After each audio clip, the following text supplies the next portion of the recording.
Imagine driving down a lonely Wisconsin road on a night thick with fog. The fog curls and coils over the fields, swallowing everything in its path. Your headlights cut weakly through the gray, illuminating only a few feet ahead before being swallowed again. The air is heavy, damp, and smells faintly of earth and decay. Somewhere in the distance an owl hoots. The night feels alive yet silent, as if the world itself is watching you. Up ahead you see it, a house, isolated, standing like a sentinel of forgotten horrors, peeling paint flakes in the wind. Windows are cracked, some boarded, others broken, jagged shards reflecting the faint moonlight. The roof sags slightly. The chimney leans as though it might collapse at any moment. Shadows gather at every corner, shifting and whispering with the fog. The house seems to breathe, exhaling a chill that crawls along your spine. This is the farmhouse of Edward Theodore Gein, a man whose name would one day send shivers across the nation, whose crimes would inspire nightmares for decades. But long before Ed became infamous, this house was simply home that seemed ordinary to outsiders, yet held secrets unfathomably dark. Ed was born in 1906, the eldest of two sons, in this unforgiving landscape. His father, a hard-working farmer, died while Ed was still a boy. Left alone with his mother, Augusta, his upbringing was dominated by her strict, religious, and often fanatical beliefs. Augusta Gein saw the world as corrupt, filled with sin, and full of women who were dangerous and deceitful. She taught her sons that curiosity, joy, and any desire, outside work and obedience were dangerous distractions from the path of righteousness. The farm became Ed's entire universe. Fields stretched endlessly, yet he rarely left them, and the nearby cemetery became his refuge. Among gravestones he observed life and death in ways no child should. He memorized names on the markers, dates, and the angles at which bodies were buried. There was a fascination there, a calm that contrasted the fear and repression inside his home. Neighbors sometimes reported seeing him at night, standing by windows or wandering along fences.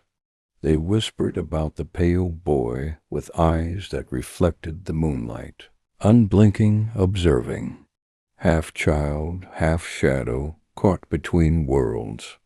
The house itself, narrow hallways and creaking floors, echoed with silence and the weight of Augusta's judgment. Even then, there was a sense that this boy was destined for something different, something terrifying.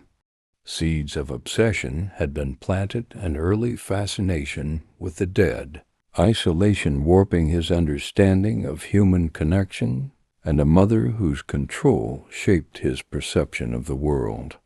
This was only the beginning of a darkness that would one day consume him entirely. Ed's childhood was one of constant tension. Augusta ruled with unwavering authority, often punishing small infractions harshly. She kept her sons isolated, forbade friendships, and warned that women were dangerous, corrupting, and deceitful. Her sermons, full of fire and brimstone fear, painted the world as a treacherous place where sin lurked in every shadow.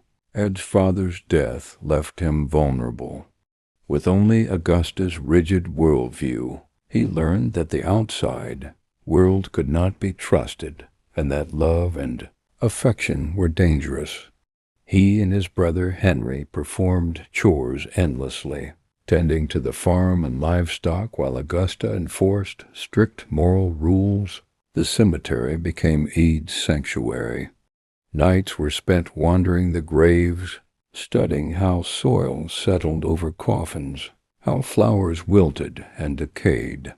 He would memorize names and dates, sometimes removing small objects from graves as stone, a flower, a token of remembrance, and bringing them home.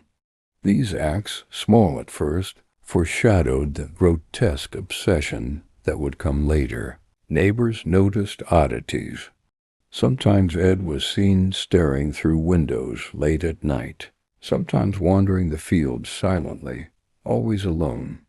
People whispered that his eyes seemed to glint unnaturally in moonlight, that he moved like a shadow detached from the world. A few said that at times they could hear scratching, noises or faint shuffling near graveyards or barns. While they dismissed him as eccentric, there was an unease that lingered whenever his pale figure was spotted at night. By his teenage years, Ed's fascination with death had deepened.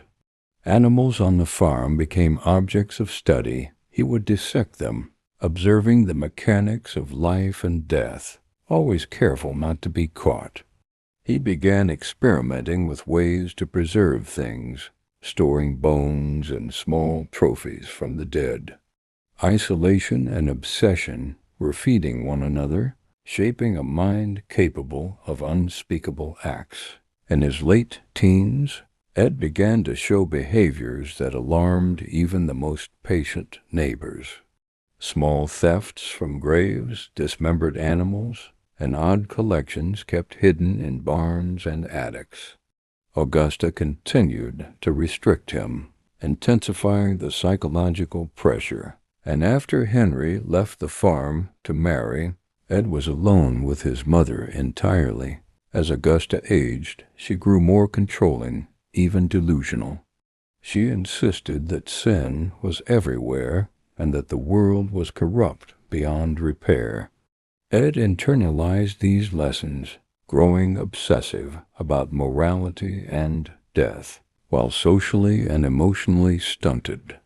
His fixation on graveyards escalated. He would dig at night, selecting corpses for study.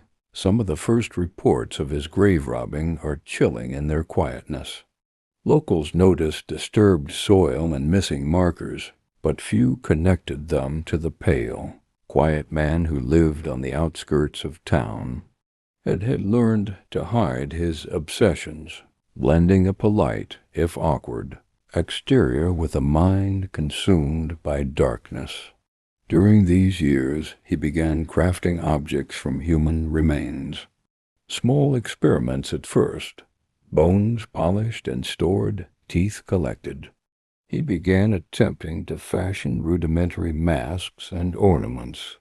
Each act was a ritual, an obsession fueled by his desire to preserve life in a way that defied nature. After Augusta's death in 1945, Ed's world changed. Without her control, he began acting on long-suppressed desires. The farm, already a place of isolation, became a shrine to his obsessions.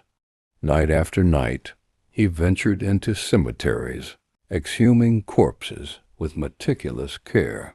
He collected parts of the dead bones, skin, organs, preserving them and incorporating them into his home. The townspeople were mostly oblivious. Ed maintained a routine, tending the farm, visiting stores, and occasionally appearing at church. Outwardly, he seemed harmless, though oddities, strange smells, flickering candlelight, distant noises kept some at a wary distance. Few suspected the horrors that would one day be uncovered. His obsession with his mother lingered, shaping every act.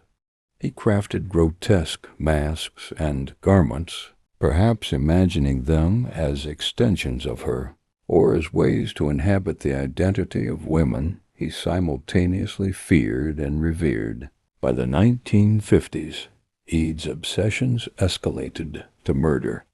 Mary Hogan, a local tavern owner, disappeared in 1954.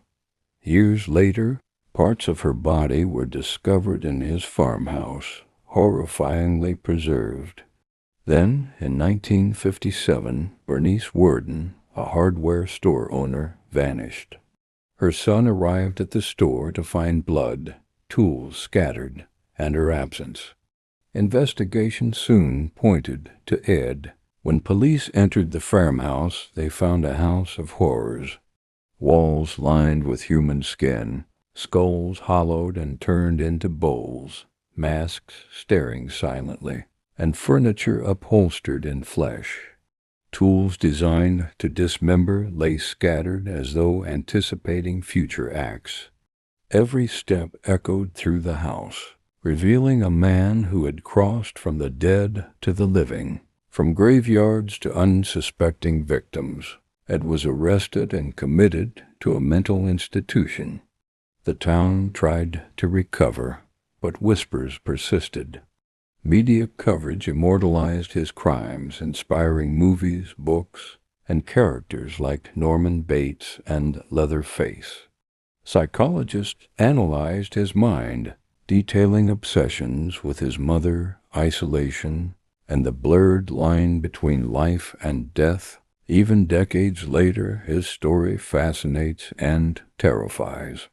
Masks, furniture, and preserved remains remain etched in memory, a reminder that evil can hide behind ordinary doors. In quiet towns among neighbors who seem harmless, return in your mind to that foggy road. The farmhouse looms, windows like hollow eyes, shadows clinging to corners. The air smells of wet earth and faint decay. Silence presses in. You feel the weight of unseen eyes, and in that stillness you remember, some doors are never meant to be opened. Some darkness lingers far longer than the night. Don't forget to hit that subscribe button